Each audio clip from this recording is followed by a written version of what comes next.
do you want to be more focused throughout the day? Do you want to have more energy? Do you want to make better decisions, be a better leader, feel less pain? Like, what is the thing? That's all physical performance to me. It's all mental performance.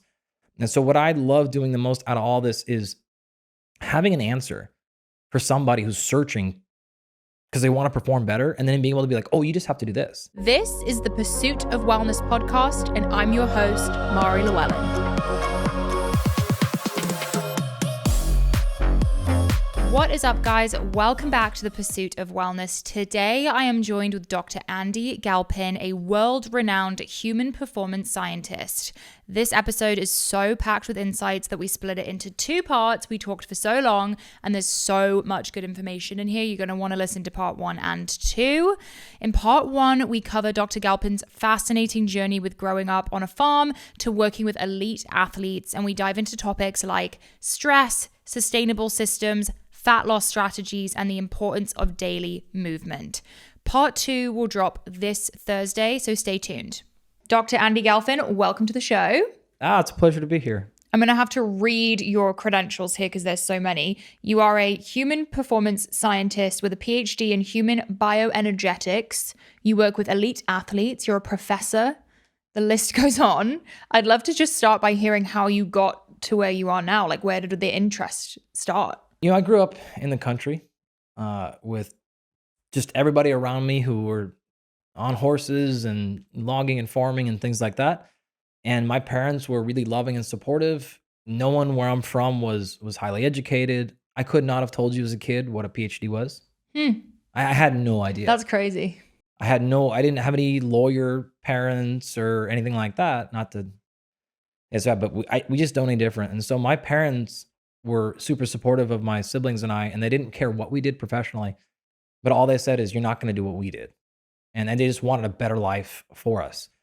And so the only thing back in the 80s and 90s then was, for country people, was like, well, you're going to go to college. Like, we don't know what this, doesn't matter. It's a different thing than it is now. So they just pushed us to go to college. And again, they could be artists or whatever we wanted to be, but just like, you're not going to be a manual labor person like your entire life. So, okay, that was great. So then as a country kid, I played sports. I wanted to be better at all those things. And I was trying to figure out, how do I have a life that is not as hard as my parents? But I knew I wasn't going to be a professional athlete. I knew actually pretty quickly I didn't want to be like a sport coach. I didn't want to coach football. And then actually after I got into college and got through that stuff, I spent a little bit of time as a professional strength and conditioning coach of very high level athletes, Major League Baseball players, NFL players. Realized quickly, like, I didn't want to do that full time either. And so basically I spent the rest of my career trying to figure out how do I make a career out of sports, but not doing those things. Yeah. I love science. I was a decent athlete, but not a tremendous one. And so what that meant was I was good enough to where if I did things better, it mattered. It would be the difference between me playing and not playing. But I also wasn't so bad where like, hey, it doesn't matter what you do, you're not going to get out there kind of thing. And so all I knew at that point in my life was the only thing I can control is working harder than everyone else, doing things better than everyone else, being more focused, so on and so forth. And if I can carry that through a college degree somehow and then try to figure out how I can do this as a profession, that was really as far as I was focused. So collectively, that's how I really got into this field, and then just was able to carve a 20-year path into making where I am now. What interests you the most about performance and optimizing? I think it's actually how well-rounded that phrase can be. So I want to be really clear. I try to reiterate this as much as possible. I will talk a lot about the athletes and things that we do, but performance to me really means, what do you want out of your body? Yeah. Right? What do you want to do? Performance can be defined as hitting a ball better and scoring more points. Sure, no problem. But do you want to be more focused throughout the day? Do you want to have more energy? Do you want to make better decisions, be a better leader, feel less pain? Like, what is the thing? That's all physical performance to me. It's all mental performance. And so what I love doing the most out of all this is having an answer for somebody who's searching because they want to perform better, and then being able to be like, oh, you just have to do this. And then they go, their life is better. And it's like this amazing feeling to know you have these answers sometimes, and then you can give that gift to somebody, and then they get something more that they want, and their life is more enriched, and they're better with their family and things like that. And so that ultimately is the thing that gives me the most joy, is being like, oh, hey, I have this little solution over here. Now you want to use it to whatever you're doing. I don't even care. But that to me is what I love the most about performance. Like I love sports. So it's great when that gets manifested and I get to watch people I coach on TV win championships and stuff. But we have as much reward out of our non-athlete clients and folks that come to us too for the same thing. It's just like, wow, I was just suffering for all these years. Now this is gone. Yeah. Like that's pretty awesome too. So do you have people who come to you who are not just peak performance athletes? You have regular people, Oh, 100%. possibly overweight. We have honestly, we have a coaching program and we have many servicing companies, but in our coaching program, we'll often have a pretty big dichotomy. Like over here on one side is we do have plenty of professional athletes in there. We have probably, I don't know, 4 or 5 of the highest contracts in the country in the big sports here. We have all pro. We have the biggest of the biggest athletes. But by number, we don't have hundreds of athletes in those programs because it's a little bit different. But for our non-athletes, which is more people, you generally have this split. And we have some people at the top who they're pretty dialed and they just want to get more focused. They're either trying to like compete, they like to run races or do, kayak or do some activities, kind of the weekend warrior folks, or they're not that, but they're trying to get every last little bit of brain function or back health for longevity or whatever, right? So we have those people who are dialed and they're trying to go from like a 9 to a 10. And then we have people at the opposite that are saying like, I'm just starting this health journey. I'm finally ready. I've got to lose the weight. I've got to stop the drinking, whatever the thing is. And then they're like, I'm going to commit to this. But if I'm going to do that, I want to start with everything perfect. Okay. That's unique to my physiology, right? So it's kind of like, I'm not going to start this journey and then be wondering, am I eating the right foods? Am I doing the right workouts for my body? I don't want that. So I want questions gone. So I start there. So we have a big split between people that'll generally fall into both those buckets. So we spend more of our coaching time with definitely non-athletes than athletes.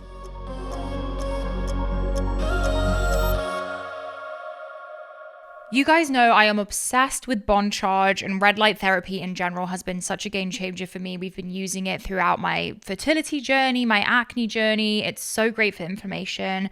Bond Charge's mission is clear: to empower individuals to live more fulfilling lives through science-backed beauty and wellness products. They have such a wide range of products.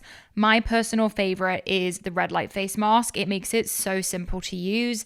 For just 10 to 20 minutes a day, you can wear it while eating meals, watching TV, whatever you're doing. I found myself using the red light face mask almost every night. It is amazing for reducing the appearance of fine lines and helping clear up my skin. It's also so good for acne scarring. Their red light face mask is designed with the latest research, providing a safe, effective at-home spa session that helps you look and feel your best by promoting skin rejuvenation.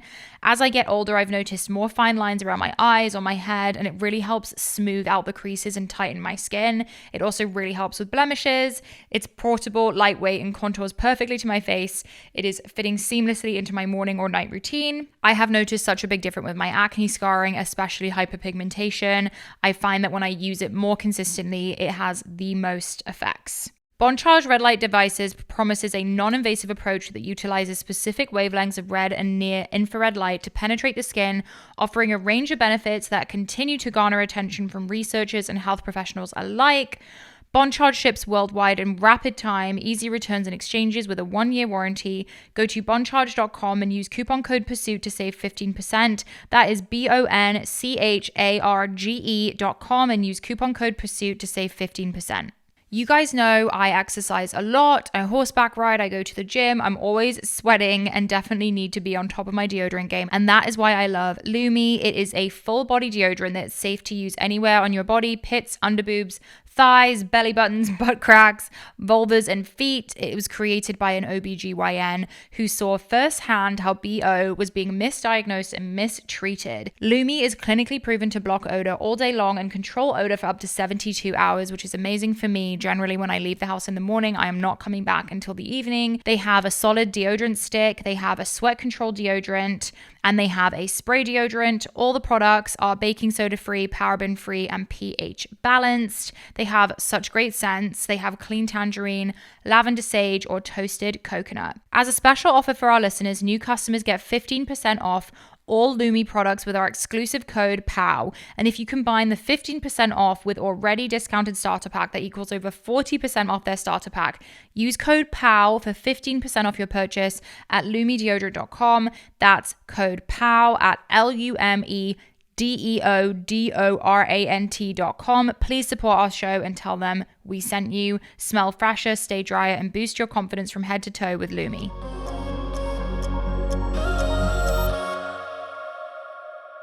What is something that you recommend to your athletes that you also recommend to regular people? Like for people listening who want to know the tips and tricks you give to the elite athletes, like what are some of the things you're going to pull from that routine? Okay, it's impossible for me to answer because we could be here for hours. Okay. Here's how I'll set it up. Joe Rogan style, 3 hours. Yeah. Oh, yeah. We've done that plenty of times. Okay, if I started listing off to you things, I want you to tell me, is this something I'm going to give to an athlete? Okay. Or a general population person? Okay. Okay, mental focus. Oh, I feel like that's both. Okay. Yeah. VO2 max. Athlete. It's also arguably the number one predictor of longevity. Okay. So both. Okay. Bone mineral density. Both? Oh, like you can see how I can run this train, right? Yeah. There's not a metric I can pick where you're going to be like, oh, that's an athlete thing, with some very small exceptions. Okay. You want to hit a baseball better. Okay, fine. Yeah. And but outside of that, like you pick your health metric, you pick your longevity metric, you pick whatever thing you care about the most, you're going to have a 99% Venn diagram overlap between these two people. So what are the things that we give the athletes? What are the things that we give the non-athletes? It's almost identical. It's not the athlete thing that matters. What matters is it specific to your physiology and your demands and your goals. And that is the same answer, I would say, by the way, when you say women versus men. Mm-hmm. Hey, we don't coach women versus men. What we coach is you. Okay. Individually. Your physiology, demands, and goals are unique to you. I don't care what body you put that in. I don't care what sport you put that in or not. We're going to coach you as a unique human being and whatever that means. Of course, there are generalities we can kind of cover that functionally split them, but it's the same as old versus young, right? Or movement person, not movement, beginner. So there's 1,000 different categories that split people up, but the reality of it is it's just you based on your unique physiology. So could we go down the supplement route to answer your question? Sure. Could we go down recovery? Yeah. Sleep, right? Water, like we could go any of these routes that you want. Mm-hmm. And what we're going to generally say is our goal with any of our athletes is to get their physiology into a position where they have the least amount of what we call performance anchors. Okay. So these are things that are holding your physiology back, that are draining your system. They're non-specific stressors. So what we want to do is create, the way that you create physiological adaptation, that's the fancy way to say change, Mm-hmm. right? You want to grow muscle, you want to lose fat, you want to have less back pain, or you want a higher libido. Okay, fine. You're trying to do some change. Mm-hmm. Awesome. Well, that is a response to stress. Adaptation happens because of stress. And so the way that you create change is you put a whole bunch of stress onto a system. The reality of it is, though, your body can only handle so much total stress. The science word is allostatic load. When that stress load gets too high, then any more additional stress no longer creates adaptation. It creates maladaptation, right? Backwards, and you get overrun or run down or whatever the case is. So the way that you enhance that stress load is not to actually necessarily just dump more stress on the system, is to make sure you don't have any non-specific stressors. So what that means is if you pre-fold your stress bucket 80% from shit you didn't want coming in, you don't have much room to put in the stuff that you do. Yeah. So this means like I work out a little bit and I get super sore or I get exhausted. I'm like, interesting. I have, a couple of meetings a day and then my brain shuts down. Interesting. Those are stressors, but I can tell you're preloaded. There's lots of different things in there, right? So if we can remove those non-specific stressors, our ability to put in the ones we want to create that adaptation. So it's the same goal no matter what it is. These non-specific stressors can be things like poor sleep. Mm-hmm. It can be a micronutrient insufficiency. It could be a suboptimal, not even like a clinical deficiency in something in your blood, right? It could be 1,000 different things. We're running environmental scans on every one of our people that go through so there's a lot of ways that we can find things. It could be mental health, it could be stress management. It could come from any of these routes, but we're looking at all of it and we're going to see where is it coming in the most from you, remove that. And now we generally just get to back away. Mm-hmm. We want people in an environment where they're not following 600 supplements and a 90-minute routine just to go to bed every day.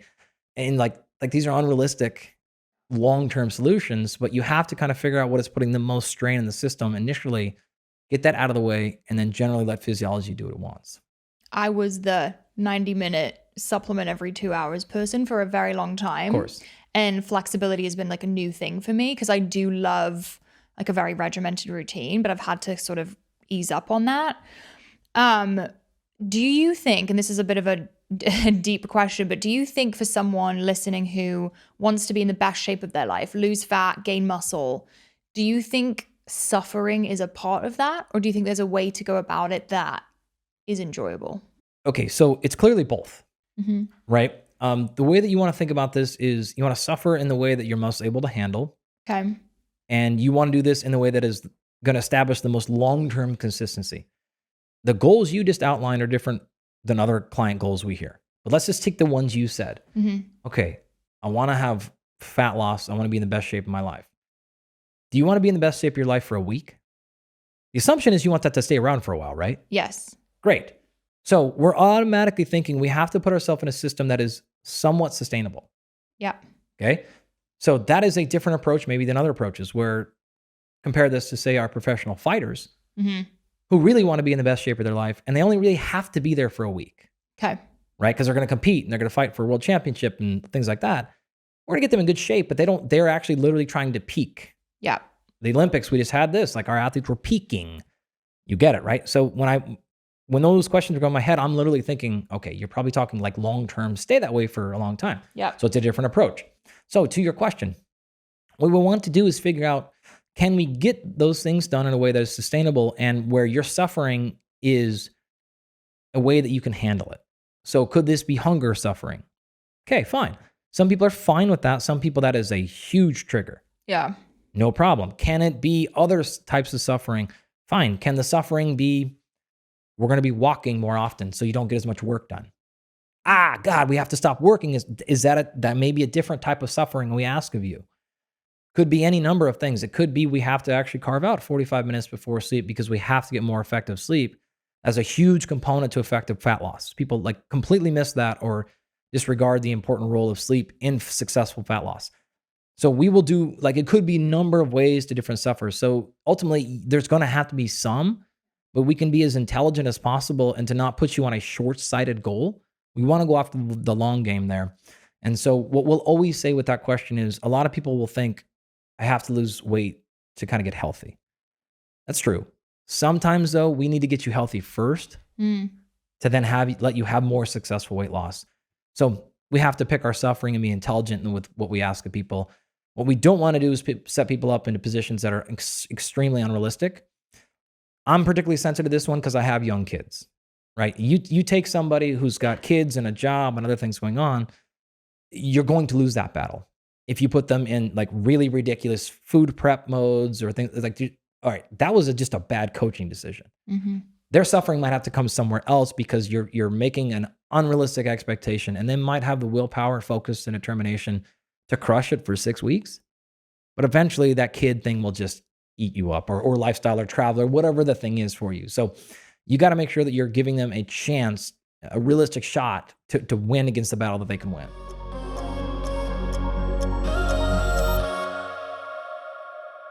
I recently started using Blissy's silk pillowcases, and it is such a game changer. I wish I knew sooner what a difference it can make for your hair and skin. You see a difference in weeks. It's much better than satin. Satin is made from synthetics. It's rough on hair and skin and cheap for a reason. Silk has anti-aging properties that reduces fine lines and wrinkles over time. It also helps eliminate frizz and preserves hairstyles and protects color-treated hair. It's also dermatologist tested. It does not clog pores, and it has hydrating silk fibers that keep skin moisturized all night long. Plus, it's antibacterial and hypoallergenic. I like to sleep cool, and I feel like the silk pillowcases stay really, really cool. It's also such a great gift. Because you're a listener, Blissy is offering 60 nights risk-free plus an additional 30% off when you shop at blissy.com/PowPod. That's BLISSY.com/PowPod and use code PowPod to get an additional 30% off. Your skin and hair will thank you. Oftentimes when Greg and I go to the grocery store, there's a lot of items that we have a hard time finding. They're a bit more health niche items. And also grocery shopping can just take a really long time. And that has all changed thanks to Hungry Root. It is the easiest way to start eating healthy. So if that is on your vision board for 2025, I highly recommend you guys check it out. It's like having your own personal shopper and nutritionist wrapped into one. They take care of weekly grocery shopping, recommending healthy groceries and meals tailored to your taste, nutrition preferences, and health goals. They make it easy to eat high quality, nutritious food and achieve any diet or health goal, from anti-inflammatory to gut-friendly, gluten-free, dairy-free, high protein, and more. Shopping, planning, and cooking food really can be simple and stress-free. Just tell them about your goals and preferences, and they fill your cart with personalized recommendations that get smarter as they learn more what you like or didn't love. They have recipes that can be made in 15 minutes or less. They also have healthy groceries like smoothies, kids snacks, sweets, ready-to-eat meals, salad kits, and even supplements. There's no high fructose corn syrup, artificial sweeteners, or preservatives in any of Hungry Root's food. You are going to love Hungry Root as much as I do. Take advantage of this exclusive offer. For a limited time, get 40% off your first box plus a free item in every box for life. Go to hungryroot.com/POW and use code POW. That is hungryroot.com/POW. Code POW to get 40% off your first box and a free item of choice for life. hungryroot.com/POW. Code POW, POW.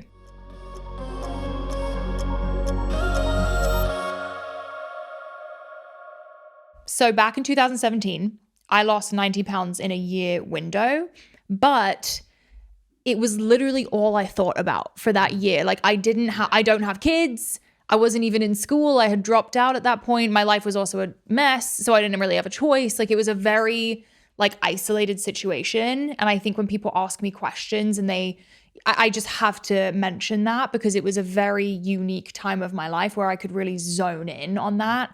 I worked at Orange Theory Fitness at the front desk. Okay. And I'd bring my little meal prep every day. It was pretty funny. But yeah, I could really zone in on it. And for people with kids and school and whatever else, it's a lot. What would you say is the biggest barrier to entry for people who want to lose a lot of weight or have a fitness journey? What is stopping them along the way? It's always about systems. Mm-hmm. So I was kind of saying a second ago, put yourself in a better system. I'll give you a direct example. We will split people up into what I call cooks or bakers. All right. So do you know what the difference between cooking and baking is? I feel like baking's very exact and measured, and cooking's a bit more creative and flexible. Right. So initially, if you were to come to me and say, I got 90 pounds to lose, the very first thing I'm trying to figure out is, okay, what kind of a system is going to work best for you based on your situation? If you identify you as a cook, and I can ask this question, okay, Mari, I'm going to give you this meal plan. You're going to weigh and measure everything you eat for the next 6 months. Yeah. Okay. That's what I did. Or we can have a call once every 2 weeks. We can talk about kind of some concepts, and then you'll be out to pasture. Which of those would you have picked back in that day? Option A, for sure. Great. So we would have said, all right, you're a baker. You want precision, you want detail, you want systems. Even if the system isn't perfect, it doesn't matter because you actually would probably have some relief, less anxiety because you have a plan, you have a system, you're just going to follow it. Could there be other options? Sure. I don't really care. I just want to know what to do and I want to win. Mm-hmm. Amazing. Other people, that does the exact opposite, right? People that are what I would call a cook, that's going to give them insane anxiety because they're like, oh my God, I have no flexibility. I have no freedom. I feel claustrophobic and trapped and this is going to be terrible. Yeah. If I were to give you the concepts approach back then, you would have been more of but what to do? How and you would have probably given you a worse approach because you don't know exactly what to do. So when I say systems, that's the type of stuff I'm trying to figure out, right? I'm immediately going to say, am I going to create chaos in your life because I'm not giving you enough detail? Then I need to give you specific detail, and I don't want to give you any wiggle room. Other people, then we're going to go the opposite direction. So when it comes to successful long-term fat loss in this example, that's the first thing we're trying to figure out. If you are, it doesn't matter if you have the kids or don't have the kids or whatever stage of life, you run companies, you're traveling. How can I put you in a position to succeed for your personality based on this? I would strongly encourage people at the beginning of their journey to spend at least, I'd like to say 30 days, but give me 14 days, a week if I have to, being that baker. You need to know, you need some calibration. What is 6 ounces of meat really look like? Yeah. What is a cup of rice? What is a serving of olive oil or whatever foods you're eating or not eating? It doesn't matter. Because that alone is like, oh, I didn't realize it. When I've done this activity in my classes, you will find a couple of things. People are always stunned how little protein they're eating and how much fat that they're eating. Like always like, oh my gosh, like I thought I was eating, 200 grams of protein a day and I'm eating 110. And I didn't realize I'm eating 250 grams of fat a day. Like they have no calibration to that stuff. So I don't necessarily need you to follow that the whole time, but we need to have a little bit of awakening and awareness so that you can go, oh, okay. So when I ask you to eyeball stuff, we're at least in the stratosphere of realistic. If you don't have some calibration, then it's impossible. Imagine that you're driving and I took away your odometer and your speedometer. It was like, oh yeah, okay, great down there, but just don't ever speed. Go from here all the way to Houston and never speed. Like you have no idea what you're doing because you're always relying on that output, right? So you have to have some calibration if you're going to run the cook approach, which is kind of like concepts and things like that. You got to get some calibration. When I need to get dialed in personally, when our athletes have to get dialed in because we have a specific weight to make or time, we always revert back to baking. So when I have to hit a goal, we get detailed. But once we've done that, then we go back into cooking mode. Yep. So when an athlete comes into the off season, we tend to give them their stuff in like concepts. Okay. Make it a little bit easier for them. Take some time off. Like I just want you to do A, B, and C, right? Make sure you kind of hit your protein numbers, get this much vegetable in per day, and get close, okay? But then when it's like we're getting closer and tighter, we got to get dialed in. We get really specific. And then when the season starts, we actually kind of go back to concepts because they got a lot going on to manage, right? So you can play back and forth between both of these things, but definitely my big advice for somebody just starting it, get a little bit calibrated. Don't worry about the specifics of the diet. Don't worry about the specifics of the exercise routine. Be consistent, establish a baseline. Whatever it is that you're eating, okay, we'll improve the system, we'll improve the numbers later. But you got to get a consistent pattern down, get some understanding of what we're doing. So the system is number one, and then I just gave you number two, which is you have to create stability. Okay. You don't have to eat the same thing every day, but we have to have some sort of thing. There's actually excellent research showing this. When you match people for calories per calories and per other macronutrients, the ones that eat them more consistently at the more consistent times will have more effective weight management than those that are eating it inconsistently throughout the day. It has nothing to do with timing or anything like that. Eat 1 meal a day, eat 6 meals a day. I don't care. That doesn't really particularly matter physiologically. If it makes a better system for you, fine. Yeah. Doesn't matter. But you need to be somewhat consistent in your approach, right? Again, within reason for you. So if you do those two things, most people will have a huge amount of progress for the first 6 weeks, 6 months, or whatever that domain can be, without needing to get into any detail really past that. That is always our first two battles. And once you get those down, they're typically in a really good spot. I think that's such a fantastic way of phrasing it because so when I started losing weight, I used MyFitnessPal, like religiously tracked everything I was putting in my mouth. And I'm so glad I did that because I had zero understanding of nutrition before. Yep. So I didn't even really understand what a carb, protein, or fat were until I was plugging everything in and I was watching all the bodybuilding girls on YouTube. Sure. So I was like imitating their diets for a while and I Sure. was like, thought I was going to be a bikini competitor, but like that's what taught me how to eyeball a plate. So I feel like I was baking for a year and now I've been cooking for the past 5 years or whatever. You know what's crazy about that? You'll hear that story. If you did it a year, Yeah. I'm telling you, do it for 30 days and you can go back into cook mode for a decade. Yeah, that's smart. It'll last a really, maybe potentially forever. Yeah. Like my wife hasn't gone into baker mode in probably over a decade. Does she weightlift? Like strength train? Yeah. For sure. But she was, back in the day growing up kind of in the LA thing, like was weigh and measure everything, like be this specific body weight. And so she spent years doing that. And now she will tell you could pull up anything in front of her and she will know the macros of like any amount. Yeah. Because she was like way too far down that road. Yeah. In a bad position probably. But now because of that, the rest of her life, she has a incredibly good calibration of where she's at and even for other people. So her ability to portion for our kids and stuff, like she knows exactly what they're getting. Yeah, it's really beneficial. So a little bit of work, it sucks. It's kind of a grind, I get it. But it's going to pay dividends the rest of your life. I also feel like people get caught up on scheduling And I don't know what you do with your clients, but I feel like everyone has a very individual lifestyle and you kind of need to make it work for you. Like I was going first thing in the morning and I still do that. Like I have to work out first thing, otherwise it's not going to happen. What do you recommend to people who feel like they don't have time in the morning or they work all day? Like I think people get caught up on they don't have time or it's not at the optimal time. What do you say to those people? Yeah, optimal time won't really exist for the overwhelming majority of people in terms of exercise. You could say the same thing with the number of meals you have per day, the time, right? Should I do a 12-hour fasting window or 4? Like those things don't matter. Okay. Like, they matter very, very, very little. Same thing with exercise. Training more. I don't care at all. Like we've broken world records in strength sports. We've coached Olympians and weightlifting. We've done them all. We've done thousands of normal people. And then when I say that those things don't matter much, like they really don't matter that much. Yeah. Some of our professional athletes will train at 7 a.m. Some of them don't wake up before 1. like we've won world titles in every sport. Yeah. Doing it lots of different ways. So it's not that it's irrelevant. Mm-hmm. It's just not that important relative to the more contextualized parts. So when do you feel best? When do you have time? What's more realistic? What will you execute better? What will you be more consistent in? Those things just matter so much more than things like timing of the day. The only caveat I'll give you there would be there is some negative consequences to doing a bunch of really high intensity work really late at night. Okay.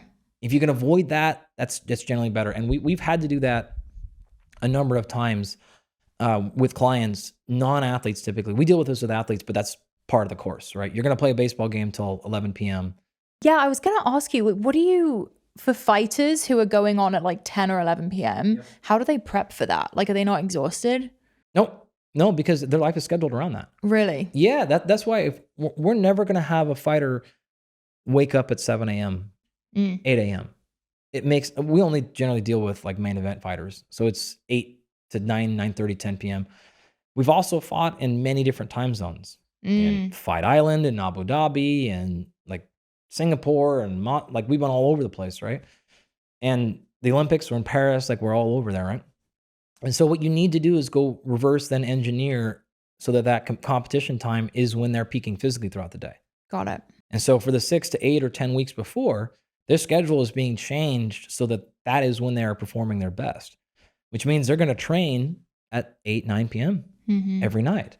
And then it's going to be incredibly unrealistic for us to expect them to be in bed by 11. Yep. That would be actually, even if it's possible, it would be a horrible coaching decision because you're certainly not peaking physically and cognitively 2 hours before your sleep time.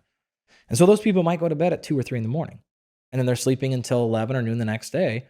So now we're still getting them in their physical peak, typically like 5 to 8 hours after waking, is going to be when their competition time is. So we are engineering their life around that because that's what they're there for. Yeah. So that is one exception. The people that are not like that, but you still kind of, I work till 6 and then I get off work and then I go train at 7 p.m. and then I try to go to bed at 9 and you do a lot of high intensity stuff. Doesn't always happen, but it's very likely that will be detrimental to your sleep.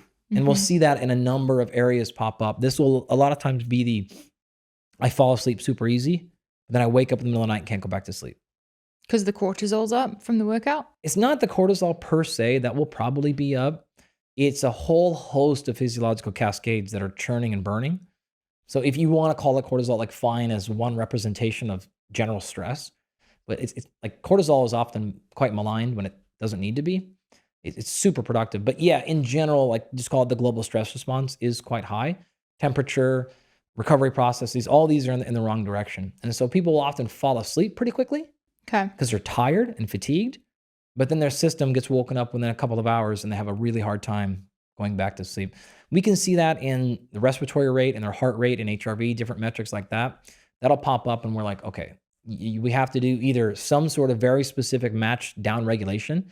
So if you are in this boat and you're like, there's no way you can work out in any other time of the day and you're not going to do only like low intensity walks, okay, fine. If you have to do the high intensity stuff at night, you need to leave that session or before you leave, do a very diligent down regulation.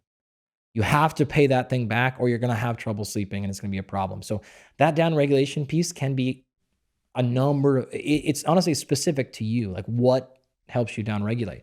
Simple examples: go to the corner of the gym or leave the gym, sit in your car, wherever that it's kind of quiet, where you can be dark, put something over your eyes, and just breathe through your nose for 5 minutes. We can do different, like longer exhale stuff.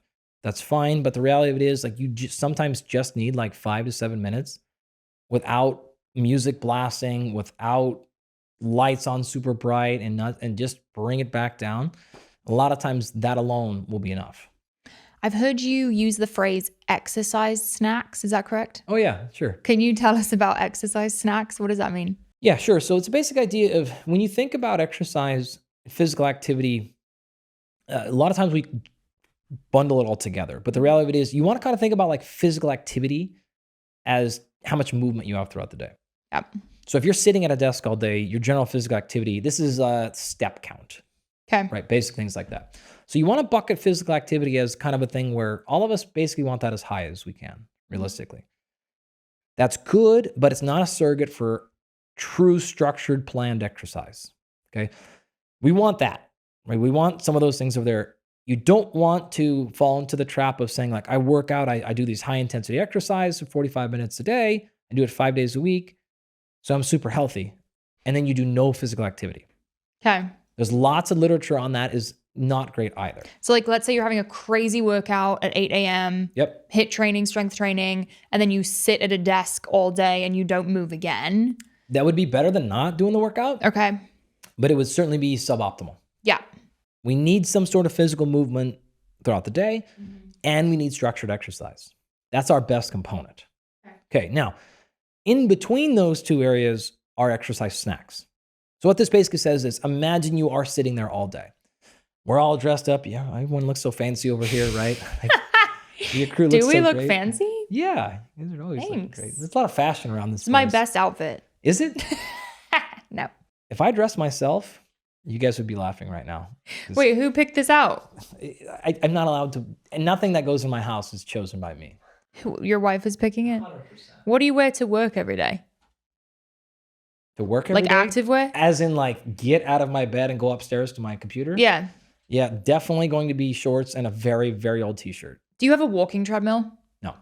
I'm surprised by that. I don't, like, honestly, I don't jam on it that much. Yeah. I'm a big fidgeter. So if I was working in this room, I would be like dancing up and not dancing, but I'd be moving, jumping, like shaking, shuffling around a lot throughout the day Yeah. in my office. I don't like to walk. I like to like pace back and forth. I have half of my wall is a big whiteboard, so I'm doing stuff on there. That's like my husband. He Or does I'm the out. same Like thing. I can't sit like that. I can't like walk, and like if I'm like working, I'm there. And if I'm not, I'm gonna be moving around. So I feel like that's an underrated thing. it's a because big deal. my husband paces on the phone. He's always standing up. He never sits down. He's kind of like crazy entrepreneur vibes, but he's jacked. He's a bodybuilder. Yeah. So he's constantly moving. And I feel like he has the craziest step count because he's just constantly, like, you wouldn't think that it's having an impact, but I feel like it does. Oh, it's a massive impact. In fact, one would argue, and there's a lot of literature to support that, that is the bigger variable than anything else. So if you look at things like total daily energy expenditure, it's the amount of energy you spend, like calories you burn throughout the day. If you want to be in a caloric deficit, okay, you have kind of two global options. You either consume less or you move more. Fine. Now, people tend to hear that and they think the movement part means I just said exercise. You can do that, but structured, intentional physical exercise does not burn the caloric expenditure that people think. It's not even close. The average person's probably going to do a couple of 100 calories in their workout. Yeah. They'll often think I burned 1,000 or 1,500, like really high numbers. That's really, really rare. It's generally a couple of 100 calories. Strength training, as much as I love it, burns very little calories. So that's not the thing that moves the needle there.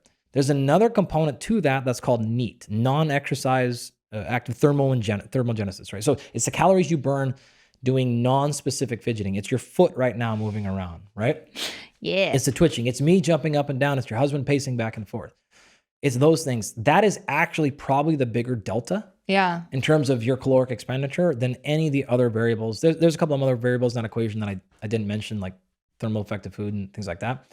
But there's a strong argument to be made that N.E.A.T is the thing. That's also the thing that will go down when you have chronic caloric restriction. Okay. So if you're on low calories for a very long time, it's not that your like basal metabolic rate goes down that much. That's the kind of amount of energy that you're burning throughout the day just to stay alive. It's the NEAT that starts coming down.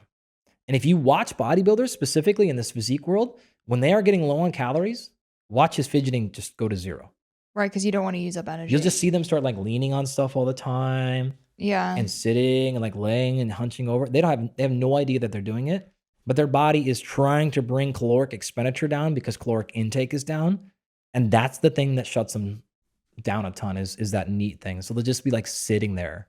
They're on stage like about to pass Oh, out. for sure. Yeah, that's rough. So Did you see Chris Bumstead? no, I saw that he won though, right? Won Yeah, again. it's Like his last 6 in a one. row. He retired, right? Yeah.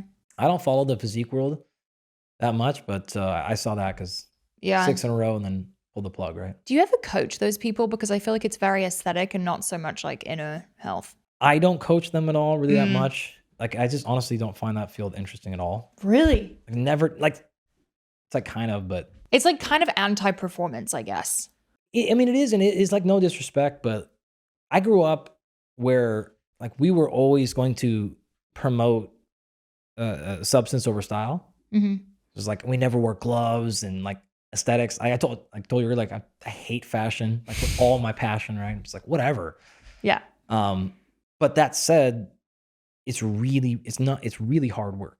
Yeah. Like those folks, it's a ton of suffering. So my business partner that runs all of our coaching programs, Dan Garner, he does that stuff. Okay. So for those people that come in, bodybuilders, he competes in bodybuilding still and physique. He will do all that stuff in-house. To me, I'm like, give me a like figure skater. I'd rather have a figure skater than a bodybuilder. Like I just don't. Have you worked with a figure skater before? I haven't, but Dan has.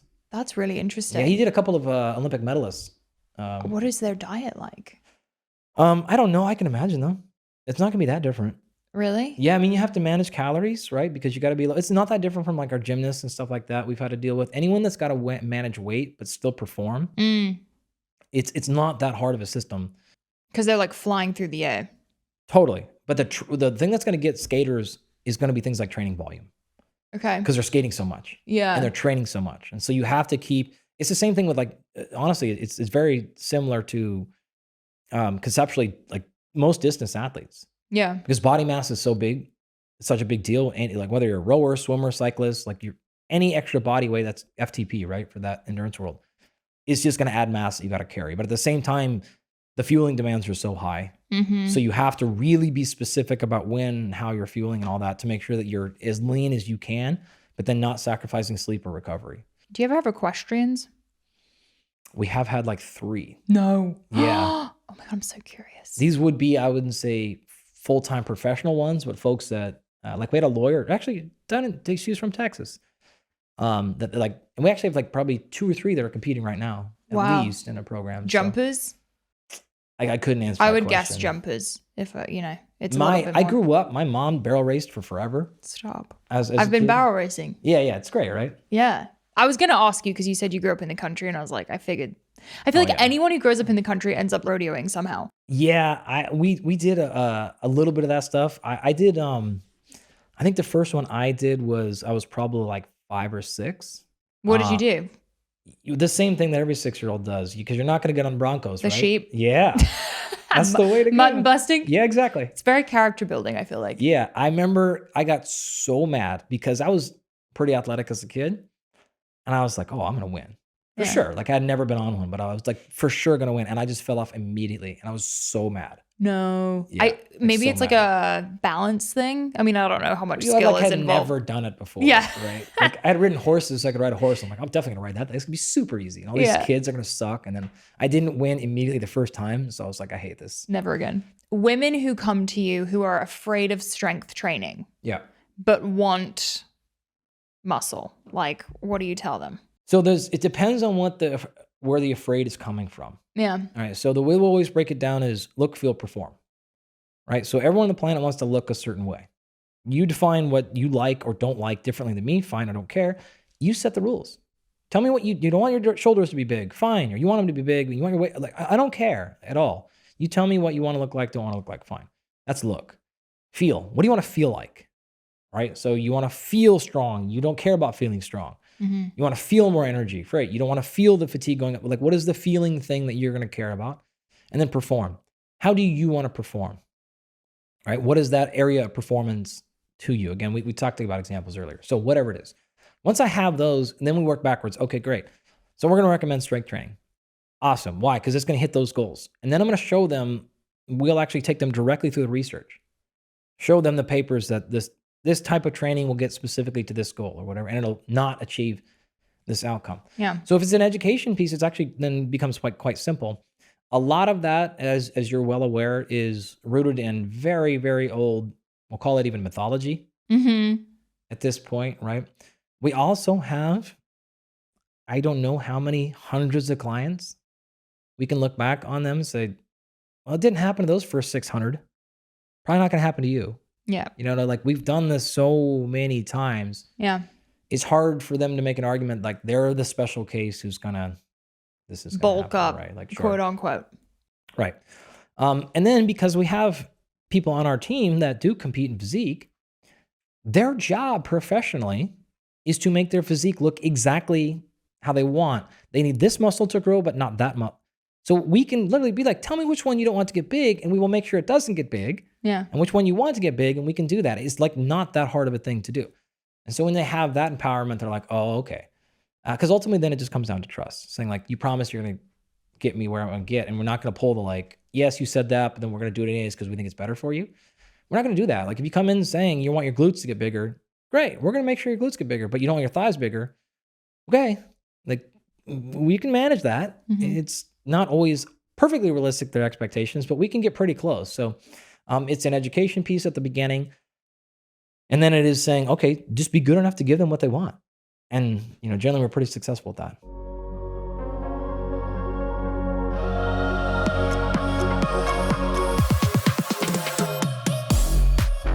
The content of this show is for educational and informational purposes only. It is not a substitute for individual medical and mental health advice and does not constitute a provider-patient relationship. As always, talk to your doctor or health team.